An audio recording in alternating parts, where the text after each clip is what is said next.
Hello बच्चों, welcome back to our channel. I am Shalini Wadhwa. आज की हम इस क्लास में नेशनल इनकम के मेथड को डिस्कस करने वाले हैं। तो चलो स्टार्ट करते हैं। चैप्टर का नाम है how to calculate the national income. उसके लिए 3 मेथड हैं। Method of the national income, पहला मेथड है प्रोडक्ट मेथड, दूसरा मेथड है इनकम मेथड, तीसरा मेथड है एक्सपेंडिचर मेथड। जोन सा मर्जी मेथड लगाओ, आंसर सेम आता है। जो प्रोडक्ट मेथड है उससे जो आंसर आता है उसका आंसर होता है जीडीपी एट अ एमपी, यानी कि gross domestic product at a market value. और जो इनकम मेथड से जो आंसर आता है वो होता है net domestic product at a factor cost. और जो एक्सपेंडिचर मेथड से जो आंसर आता है वो आता है gross domestic product at a market price. तो इसी के साथ हम पहला मेथड स्टार्ट करते हैं, प्रोडक्ट मेथड, जिसका दूसरा नाम है वैल्यू एडेड मेथड। तो प्रोडक्ट मेथड के फर्दर नेम क्या है? Value added method, industrial method and net output method. देखो प्रोडक्ट फैक्ट्री में बनता है तो इसे जज कर सकते हो easily, product method. Value added यानी कि अगर एक फैक्ट्री में कोई प्रोडक्ट बनता है तो उसमें रॉ मटेरियल में कोई वैल्यू ऐड करनी पड़ती है, इसीलिए उसको वैल्यू एडेड मेथड बोलते हैं। प्रोडक्ट बनता कहाँ है? इंडस्ट्रियल में बनता है, इसीलिए उसका नाम क्या है? Industrial method. नेट आउटपुट मतलब नेशनल इनकम सिर्फ फाइनल गुड्स को, जो कंप्लीट गुड्स होती है उसकी वैल्यू को नेशनल इनकम में काउंट करती है, इसीलिए इसका नाम है नेट आउटपुट मेथड। तो इसी के साथ हम शुरू करते हैं value added method. Value added method क्या कहता है कि मैं सिर्फ फाइनल गुड्स एंड सर्विसेज को इंक्लूड करता हूं, यानी कि मैं अपने गुड्स में यूज होने वाले रॉ मटेरियल को इंक्लूड नहीं करता, बिकॉज क्योंकि वो फाइनल प्रोडक्ट में ऑलरेडी इंटरमीडिएट यानी कि वो जो रॉ मटेरियल है वो इंक्लूड है। तो value of output produces in economic, एक देश में जितनी भी वैल्यू ऑफ आउटपुट यानी कि जितनी भी प्रोडक्शन की जा रही है मैं उसको इंक्लूड करूंगा। और कौन सी चीज को लूंगा? फाइनल गुड्स एंड सर्विसेज को। इसी के साथ वैल्यू एडेड का फॉर्मूला आता है value of output minus intermediate consumption, यानी कि जो फाइनल गुड्स की वैल्यू है उसमें से इंटरमीडिएट कंजम्पशन को यानी कि उसके रॉ मटेरियल को लेस कर दो तो मेरे पास क्या आ जाएगा? GDP at a MP. फिर कहते हैं वैल्यू ऑफ आउटपुट कैसे आता है? अब जितने भी फैक्ट्री में गुड्स बनते हैं वो जो सेल हो जाता है प्लस जो गोडाउन में स्टॉक पड़ा होता है उससे हमें पता लग जाए कि हमारी वैल्यू ऑफ आउटपुट कितनी है। Sale plus change in stock से हमारे पास क्या आ जाएगी? Value of output. Change in stock कैसे आता है? Closing stock minus opening stock. Closing stock क्या है? जो at the end of the year हमारा स्टॉक है। ओपनिंग स्टॉक क्या है? जो हमारा 1 अप्रैल का जो स्टॉक है, starting beginning of the every year का जो स्टॉक होता है वो होता है हमारा ओपनिंग स्टॉक। ये पॉसिबिलिटी हो सकती है जब हमारा ओपनिंग स्टॉक ज्यादा हो और क्लोजिंग स्टॉक कम हो और चेंज इन स्टॉक हमारे पास माइनस में आए। हमने माइनस के साइन को इग्नोर नहीं करना, उसको कंसीडर करना है। ये तो हो गया हमारा value of output. Sale plus change in stock से हमारी वैल्यू ऑफ आउटपुट आ जाएगी। नेक्स्ट आता है इंटरमीडिएट कंजम्पशन। इंटरमीडिएट कंजम्पशन क्या होती है? उस गुड्स को बनाने के लिए जो रॉ मटेरियल यूज हुआ, या हम उसको कहीं से परचेज करके आ रहे हैं, या हम इंपोर्ट कर रहे हैं, या हम डोमेस्टिकली परचेज करें, या हम बाहर से इंपोर्ट करें, हमने इंटरमीडिएट कंजम्पशन में डोमेस्टिक एंड इंटरनेशनल इंपोर्ट को भी इंक्लूड करना है। नेक्स्ट हमारे पास आता है सेल का मतलब क्या है? डोमेस्टिक सेल प्लस एक्सपोर्ट, दोनों को इंक्लूड करना है। अब यहाँ पे क्वेश्चन में कंफ्यूजन क्रिएट होता है। अगर आपके पास अकेला सेल गिवन है और एक्सपोर्ट अलग से गिवन है तो हमने ये मानना है कि इसके अंदर ये एक्सपोर्ट इंक्लूड है।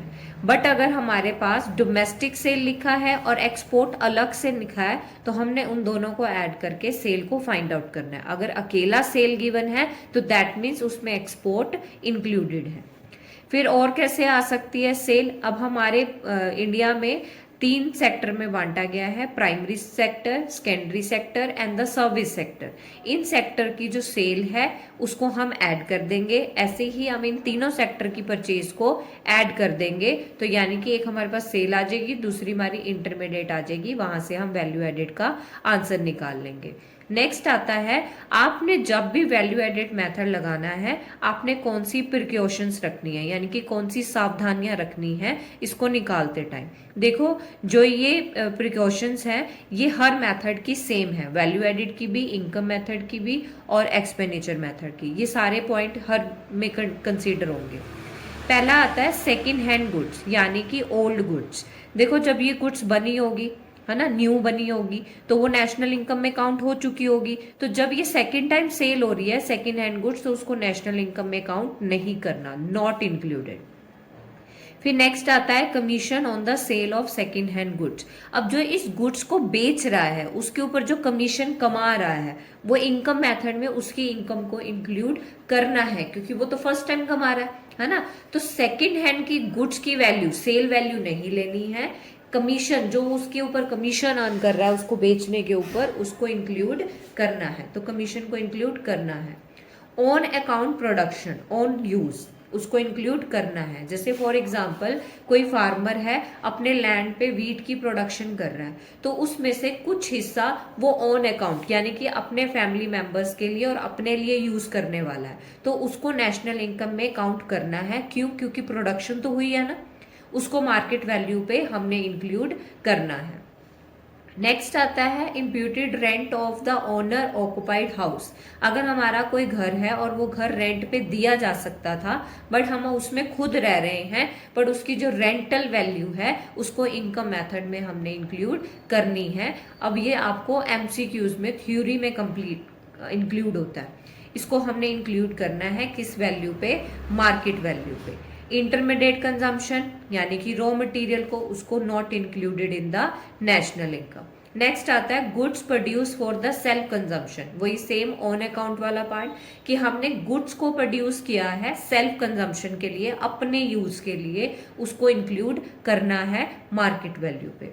Services produce for the self consumption, most important, जो गुड्स हैं सेल्फ कंजम्पशन वाली उसको इंक्लूड करना है, बट जो सर्विसेज हैं सेल्फ कंजम्पशन वाली उसको नेशनल इनकम में काउंट नहीं करना। इस चीज का याद रखना, सिर्फ सेल्फ कंजम्पशन वर्ड याद मत रखना। अगर आप सेल्फ कंजम्पशन गुड्स है तो इंक्लूड करोगे, अगर सर्विसेज है सेल्फ कंजम्पशन के लिए तो उसको इंक्लूड नहीं करना। नेक्स्ट आता है value added in the government sector, जो गवर्नमेंट के सेक्टर है, प्रोडक्शन तो हमारी डोमेस्टिकली हो ही रही है, तो चाहे गवर्नमेंट हो चाहे प्राइवेट हो, दोनों के वैल्यू एडेड को नेशनल इनकम में काउंट करना है, इंक्लूड करना है। फिर नेक्स्ट आता है इलीगल एक्टिविटी। अगर आप कोई इलीगल वर्क करते हो, लाइक फॉर एग्जांपल ग्लैम्बलिंग, है ना, उसको हम नेशनल इनकम में काउंट नहीं करते हैं, नॉट इंक्लूडेड। विंडफॉल गेन, आपकी कोई लॉटरी लग गई, ठीक है, उसको भी नेशनल इनकम में काउंट नहीं करना, नॉट इंक्लूडेड। रीजन क्या है? क्योंकि नेशनल इनकम सिर्फ फैक्टर इनकम को इंक्लूड करता है, जो मेहनत से अर्न की हुई इनकम होती है उसको इंक्लूड करता है। जो अर्न इनकम की हुई है यानी कि आपने कमाई नहीं है, आपकी मेहनत नहीं है उसमें, उसको वो नेशनल इनकम में काउंट नहीं करना। इसी के साथ आता है ट्रांसफर पेमेंट्स। ट्रांसफर पेमेंट ये क्या होती है? जैसे आपकी पॉकेट मनी है, स्कॉलरशिप है, ओल्ड एज पेंशन मिलती है गवर्नमेंट के थ्रू, विडोज को पेंशन मिलती है, गवर्नमेंट देती है, तो इसमें आपने कोई सर्विस तो दी नहीं गवर्नमेंट को, है ना, फिर भी वो आपको पे कर रहे हैं, तो ऐसी पेमेंट कौन सी पेमेंट होती है? Transfer payments. इसको नेशनल इनकम में काउंट नहीं करना। एक चीज का ध्यान रखना है, हमने सिर्फ कौन सी इनकम लेनी है?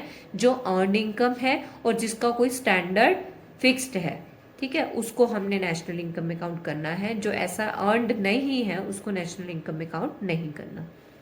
Leisure time activity not included in the national income. Financial investment जैसे शेयर्स हैं, डिवेंचर्स हैं, इनका जो सेल होता है इसको नेशनल इनकम काउंट नहीं करता। क्यों? क्योंकि नेशनल इनकम सिर्फ गुड्स एंड सर्विसेज को इंक्लूड करता है, फाइनेंशियल इन्वेस्टमेंट को इंक्लूड नहीं करता। ये टॉपिक भी बहुत इंपॉर्टेंट है। इसी के साथ आपका नेक्स्ट टॉपिक आता है most important, double counting, the problem of the double accounting. ये आपको थ्योरी का क्वेश्चन आता है। तो डबल काउंटिंग क्या है? कहते हैं double counting means inclusion of value of same product more than once. हमने एक ही सेम प्रोडक्ट को एक बार से ज्यादा काउंट कर लिया, किसमें? नेशनल इनकम को काउंट करते टाइम।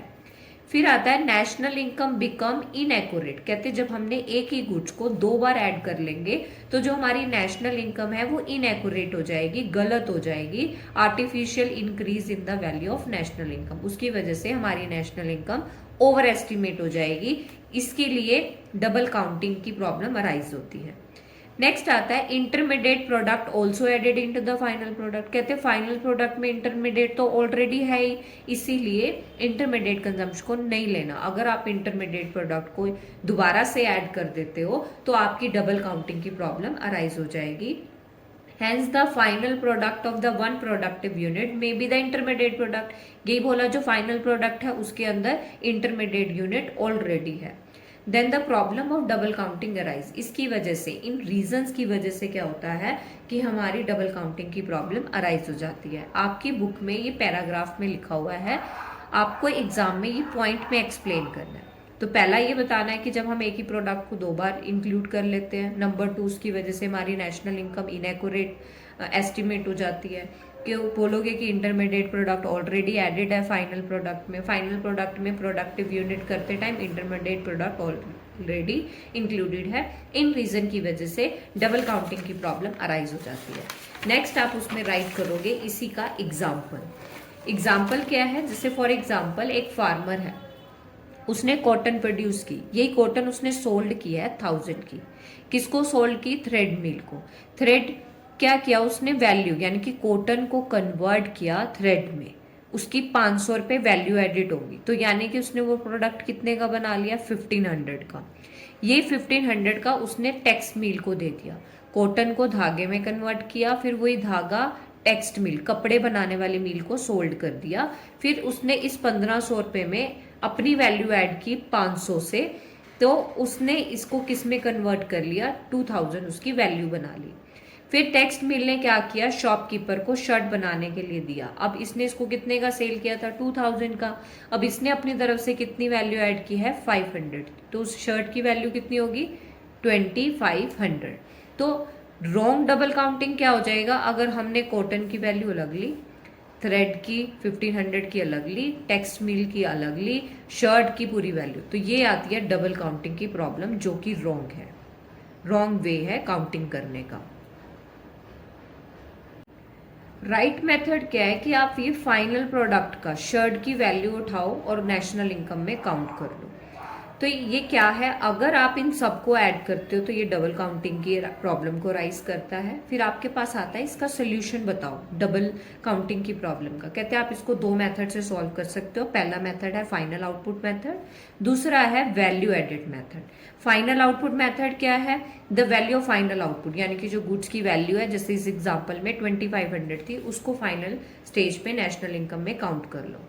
दूसरा तरीका क्या है? Avoiding the problem of double counting, value added method को ले लो, taking the final stage value, यानी कि हर स्टेज पे इसकी वैल्यू एडेड को ले लो, जैसे 1000, 500, 500 एंड 500। जो जो इन्होंने अपनी वैल्यू ऐड की है उसको ऐड कर लो, जो कि 2500 ही आएगा। उसको फाइनल स्टेज तक काउंट करते चलो, वैल्यू ऐड को करते जाओ, तो हमारे पास ये प्रॉब्लम का सोल्यूशन मिल जाएगा। इसी के साथ डबल काउंटिंग का क्वेश्चन कंप्लीट होता है।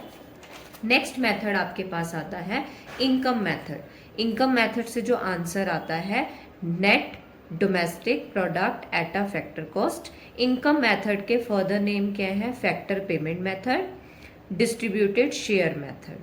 अब इनकम मेथड क्या है? देखो, producer sector house hold sector को फैक्टर पेमेंट कर रहा है। वाई? क्योंकि हाउस होल्ड सेक्टर ने उसको फैक्टर सर्विसेज दी थी। ठीक है, जैसे लैंड दिया था, उसको रेंट मिला था, ठीक है, और उसने उसको लेबर दी थी तो उसने वेजेस एंड सैलरी दी थी। सेकंड, उसने कैपिटल दी थी तो उसने इंटरेस्ट दिया, उसने एंटरप्रेन्योर दिया तो उसने प्रॉफिट दिया। राइट, तो इसी के साथ फैक्टर इनकम का फॉर्मूला बन गया। फॉर्मूला कैसे बना?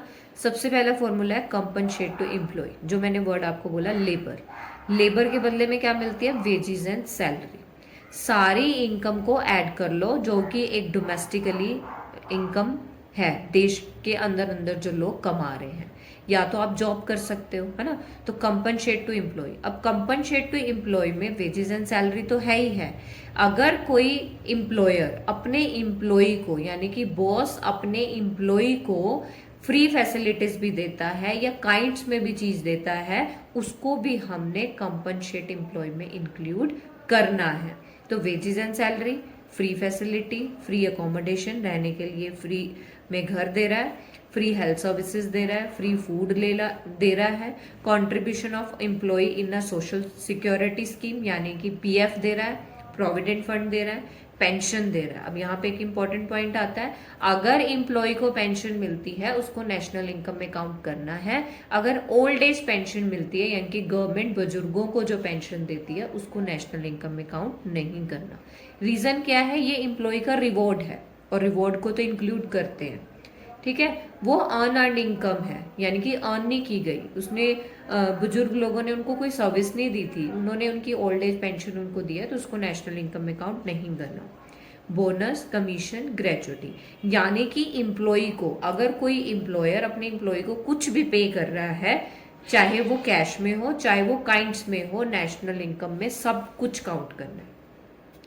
अब इनकम मेथड में पहला पॉइंट आया कंपनसेट टू एम्प्लॉय। अब इसमें क्या कर दो, plus operating surplus. Operating surplus में क्या आएगा, rent, royalty, interest, profit. Profit का क्या फॉर्मूला है, आगे प्रॉफिट के पार्ट है। अगर कोई बड़ी कंपनी होती है, प्रॉफिट में से कुछ हिस्सा अपने शेयर होल्डर को देती है, उसको बोलते हैं डिविडेंड, राइट।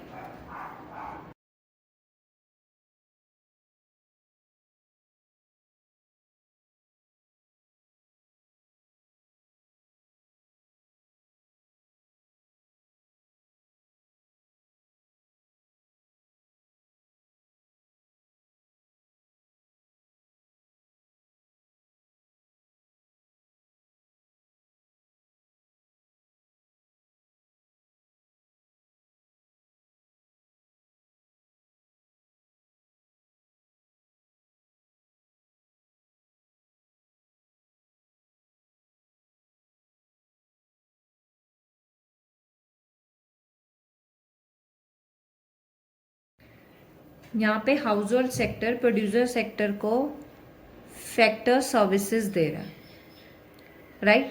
और producer sector house hold sector को फैक्टर पेमेंट्स दे रहा है। ये इसकी factor payment house hold sector के लिए फैक्टर इनकम बन जाएंगे, क्योंकि इसकी पेमेंट है तो इसकी इनकम है, तो इनकम मेथड इसी के ऊपर बेस्ड है। अब बोला लैंड के बदले में क्या मिला उसको, रेंट, लेबर के बदले में वेजेस एंड सैलरी, कैपिटल के बदले में इंटरेस्ट, और इंटरप्रेन्योर के बदले में प्रॉफिट। तो जो ये वाला पार्ट है लेबर वाला, इससे क्या बन गया, कंपनसेट टू एम्प्लॉय। लैंड और कैपिटल और ये प्रॉफिट, इन तीनों को ऐड करके बन जाता है ऑपरेटिंग सरप्लस, राइट। और ये तो सेल्फ एम्प्लॉयड इनकम होगी। तो इसी से ही ये फॉर्मूला बना है इनकम मेथड का। अब ये जो डोमेस्टिकली इनकम आई है, अगर हमने उसको नेशनल इनकम में काउंट करना है, तो नेशनल इनकम को ऐड कर दो जो अब्रॉड की इनकम है। तो net factor income from abroad कैसे निकालोगे, फ्रॉम यानी कि जो हमारे रेजिडेंट ने कमाई रेस्ट ऑफ द वर्ल्ड से, टू नॉन रेजिडेंट ने कमाई हमारे इंडिया से, उसको माइनस करके हमारे पास क्या आ जाएगा, net factor income from abroad. उसको हम इस डोमेस्टिक इनकम में ऐड कर देंगे, तो हमारे पास क्या आ जाएगा, NNP at a factor cost. इसी के साथ जब पेंशन एम्प्लॉय को मिलती है, उसको नेशनल इनकम में काउंट करना है। अगर पेंशन ओल्ड एज या विडो को मिलती है, उसको इंक्लूड नहीं करना। पेमेंट इन काइंड्स को इंक्लूड करना है किस वैल्यू पे, मार्केट वैल्यू पे। इसी के साथ हमारा खत्म होता है इनकम मेथड। लास्ट हमारा मेथड आता है एक्सपेंडिचर मेथड। एक्सपेंडिचर मेथड क्या है, जिसके फर्दर नेम है investment method, consumption method, income disposable method. अब जो लोगों ने कमाया उसी को खर्च करेंगे, लोगों की इनकम को ऐड कर लो तो भी इनकम ही आएगी। अगर लोग जो स्पेंड कर रहे हैं, जो खर्चा कर रहे हैं, उसको भी ऐड कर दो तब भी वो इनकम ही आएगी, वो भी उसी का ही पार्ट है। तो तो अब क्या कर रहे हैं, एक्सपेंडिचर मेथड, सबके खर्चों को ऐड करके हम नेशनल इनकम फाइंड आउट कर रहे हैं।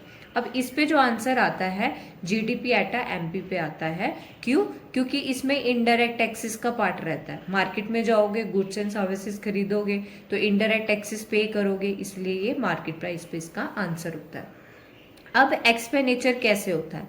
देखो, जो भी आप इनकम अर्न करते हो, राइट, इनकम का कुछ पार्ट आप कंज्यूम करते हो, इनकम का कुछ पार्ट आप कंज्यूम करते हो, कुछ पार्ट आप इन्वेस्ट करते हो। इनकम को हम वाई से लिखते हैं, वाई फॉर इनकम, है ना, आई से लिखते हैं, बट जब हम इकोनॉमिक्स में पढ़ते हैं तो इनकम को हम वाई से राइट डाउन करते हैं। सी, अगर हमारी जो इनकम का पार्ट है, कुछ पार्ट हम कंज्यूम कर जाते हैं, यानी कि खर्च कर देते हैं, उस जिसको डिस्पोजेबल इनकम भी बोलते हैं, या कुछ पार्ट हम इन्वेस्ट कर देते हैं। अब देश में खर्चा कौन कौन कर रहा है? हाउस होल्ड सेक्टर कर रहा है, नॉन प्रॉफिट ऑर्गेनाइजेशन कर रही है, गवर्नमेंट कर रही है, प्रोड्यूसर कर रही है। अब इन खर्चों को इन्होंने कुछ नाम दे दिए। पहला बोला कंजम्पशन। कंजम्पशन किस किस के लिए? प्राइवेट फाइनल कंजम्पशन, प्राइवेट वालों की, जिसमें हाउस होल्ड है और नॉन प्रॉफिट ऑर्गेनाइजेशन है, उनकी कंजम्पशन को ऐड कर दो। गवर्नमेंट भी फाइनल कंजम्पशन एक्सपेंडिचर करती है, देश को चलाने के लिए वो भी कंजम्पशन एक्सपेंडिचर करती है। Included the compensate of employ, जो अपने उसके गवर्नमेंट एम्प्लॉयज़ हैं, जो गवर्नमेंट सेक्टर में जॉब करते हैं, वो भी तो उनको पे करती है, वो भी तो उसका खर्चा है, ठीक है। तो कंजम्पशन, प्राइवेट कंजम्पशन जिसमें हाउस होल्ड और नॉन प्रॉफिट ऑर्गेनाइजेशन है, और गवर्नमेंट के कंजम्पशन एक्सपेंडिचर को ऐड कर दो तो हमारे पास कंजम्पशन आ जाएगी। दूसरा एक्सपेंडिचर किसके ऊपर होता है? इन्वेस्टमेंट का। अब इन्वेस्टमेंट का दूसरा नाम क्या है? Fixed capital formation, right.